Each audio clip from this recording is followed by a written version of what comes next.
Sam. Lemmy. Nice to meet you. How you doing? Yeah, let's do it. Cool. Guess this. Thank you.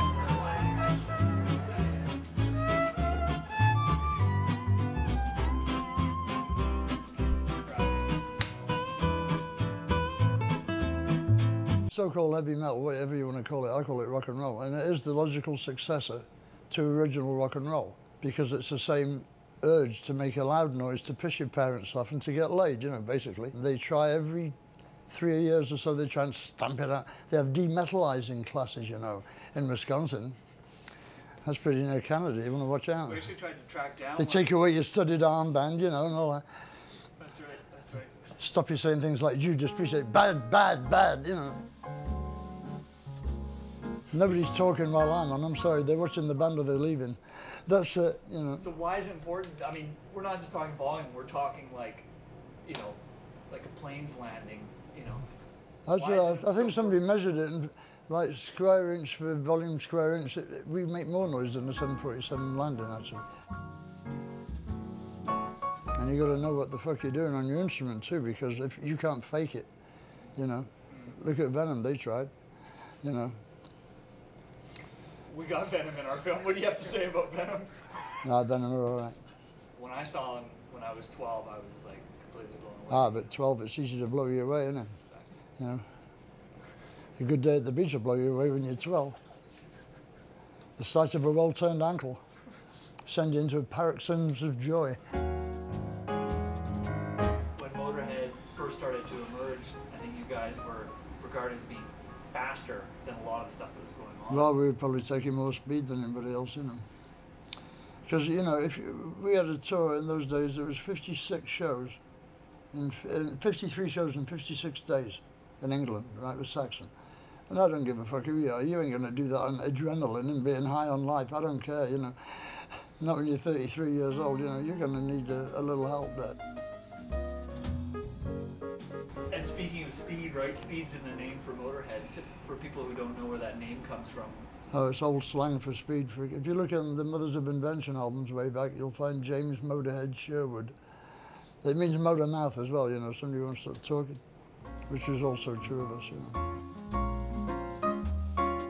We got people who have every visible surface of their body tattooed with the Motorhead logo, you know, and like all the album sleeves.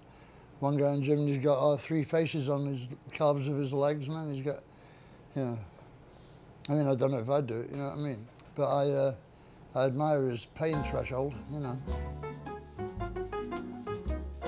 Something you mentioned in the book, too, which I found interesting, is you called Motorhead the ultimate underdog band. And I'm wondering... Look at our history. We just won a Grammy, though. I know. Congratulations, by the way. Thank you. So that's maybe evidence we're coming out of the cupboard, but, like, on the other hand, they didn't televise our bit. You know, we were down there with the Latin jazz orchestras and all that stuff.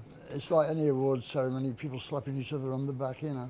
It's basically the business saying, didn't we do well, you know, to each other, you know. I mean, the ABN Awards, the porno awards are the funniest ones, you know. Chick just got a prize for being screwed by 5 guys, and she's going, I'd like to thank my mom, you know, and world peace. Commercial is a funny word to use as an insult, because being commercial just means that more people bought your music, which is what you're trying to do when you set out to make most people as possible hear your music. That's why you do it, you know. And anybody who says, I don't want fame and fortune is full of shit, man. I don't give a fuck who they are. You know, that's rubbish.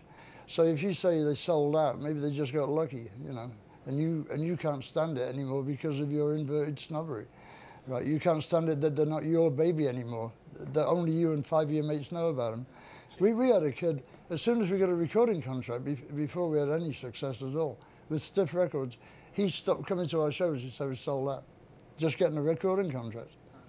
So, motherfucker, what do you think we was doing it for? So we'd be unknown and die in poverty? No. Norway, I met this wonderful girl in Trondheim. She was wearing this leopard skin cat suit, right?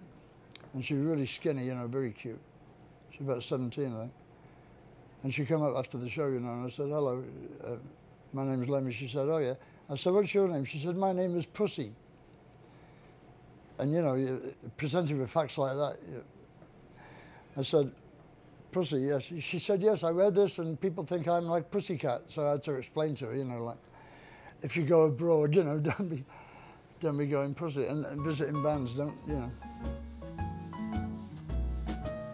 When we first went over there, you couldn't get a drink because they used to hide the pubs in the back of coffee shops and things, you know, because they're really like against booze over there. But it didn't make any difference because the kids make it in their bathtub out of kerosene, you know.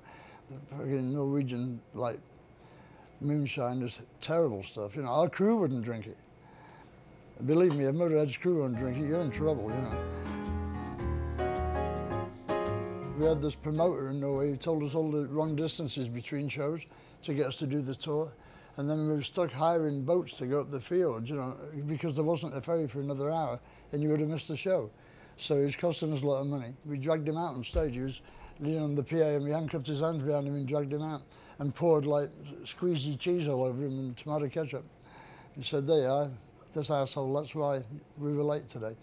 And then he got in a cab like it and went to the police station and brought this huge cop back, and this huge cop came in and he said, I think you have done something very terrible to this man. And I said, yeah, but he was doing all... He said, yes, he said.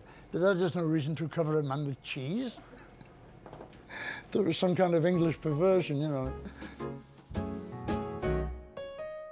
If you squeeze my lizard,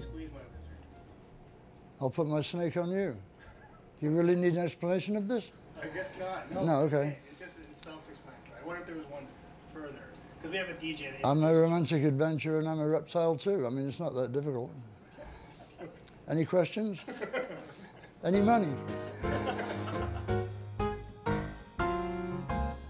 Well, our philosophy is to have a good time and give everybody else a good time if we can, and if we don't, you have to leave the hall, and that's it, you know. I mean, basically, we just want it to be loud, fast, and obnoxious, and have all the obnoxious people in the world cheer, you know. And it seems to be working to an extent, you know. I'm quite happy. I'm doing what I always wanted to do, you know, so I'm having a whale of a time. I recommend it. You won't be sorry. You know, when you're at that dance and all the chicks hanging out around the band, you could be in that band if you try.